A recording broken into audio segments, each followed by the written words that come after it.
पालनपुर एक बहुत ही सुंदर गांव है। पर इस बार गांव में सर्दी का कहर बरप रहा था।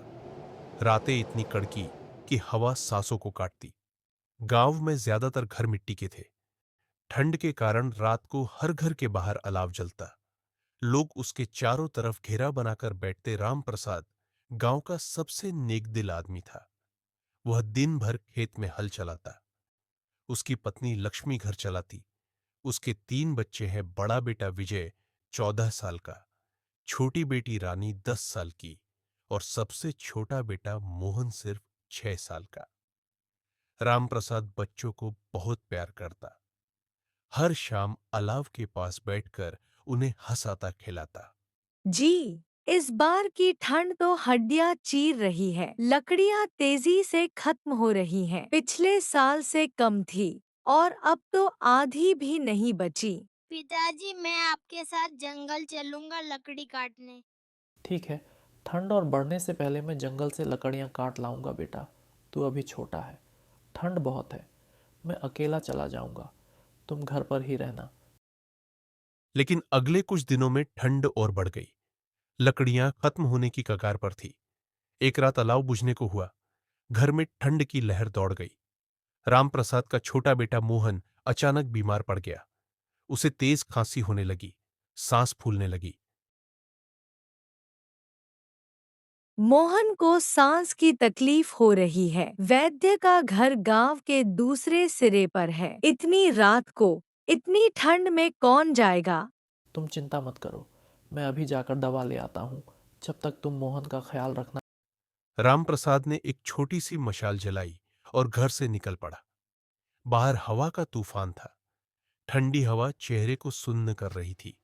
रास्ता लंबा, गांव की संकरी गलियां, फिर खुले खेत, आखिर में वैद्य का घर।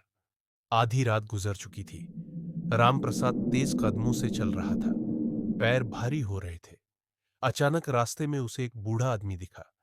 बूढ़ा पतली धोती में लिपटा, जमीन पर बैठा ठंड से थर थर कांप रहा था। उसके होठ नीले पड़ गए थे। बाबा, आप यहाँ अकेले इतनी रात को कैसे? बेटा, मुझे बचाओ। नहीं तो ठंड से मैं मर जाऊंगा। थोड़ी आग दे दो। मुझे बूढ़ा आदमी रास्ता भूल गया हूँ बेटा। थोड़ी सी आग दे दो। बहुत ठंड लग रही है। भगवान तुम्हारा भला करेंगे बेटा। रामप्रसाद का दिल दहल गया। उसके पास सिर्फ वही एक मशाल थी। बिना मशाल के आगे घना अंधेरा। उसका बेटा मोहन घर पर तड़प रहा था। लेकिन इस बूढ़े को छोड़ देता तो सुबह उसकी लाश मिलती। यही सोचते हुए रामप्रसाद ने मशाल बूढ़े को थमा दी और अंधेरे में आगे बढ़ गया। बाबा, ये मशाल ले लो। इसके पास बैठो। मैं अंधेरे में चल लूँगा। तेरा भला हो। तेरी संतान हमेशा खुश रहे।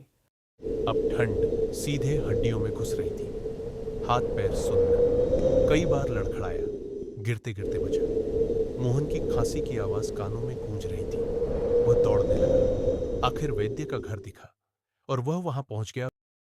राम प्रसाद, इतनी रात को अंधेरे में ऐसी क्या जरूरत आन पड़ी है? राम प्रसाद। वैद्य जी, मोहन को सांस की तकलीफ है। खांसी नहीं रुक रही। दवाई चाहिए, जल्दी। वैद्य ने दवाई दी। रामप्रसाद दवाई लेकर लौटने लगा। अब ठंड अपने चरम पर थी। शरीर कांप रहा था। लौटते समय वही जगह आई जहां बूढ़ा बैठा था। लेकिन अब वहां कोई नहीं था। सिर्फ मशाल जमीन पर जल रही थी। उसके पास एक मोटा गर्म कंबल पड़ा था, जैसे किसी ने अभी रखा हो। ये कंबल यहाँ कैसे? बाबा कहाँ गए? कंबल से हल्की गर्मी निकल रही थी। रामप्रसाद ने कंबल कंधे पर डाला। जैसे ही डाला, सारी ठंड गायब। शरीर में गर्मी की लहर दौड़ गई, जैसे कोई अलाव साथ चल रहा हो। वह तेजी से घर पहुंचा। अरे जी, आप ठीक हैं? बिना मशाल के कैसे आए? और ये कंबल? लक्ष्मी, रास्ते में एक बूढ़े बाबा मिले थे। मैंने उन्हें मशाल दी। लौटते में ये कंबल मिला। मोहन को दवाई पिलाई गई। रात भर लक्ष्मी और रामप्रसाद जागते रहे। सुबह तक मोहन की खांसी कम हो गई। वह सोते सोते मुस्कुराने लगा। कंबल अब सामान्य था। लेकिन उस रात उसने चमत्कार किया था। गांव वालों को बात पता चली तो सब आए। ए राम प्रसाद, तूने किसी जरूरतमंद की जान बचाई। इसलिए ठंडी रात में भी गर्मी मिली। शायद वो बूढ़ा कोई देवदूत था।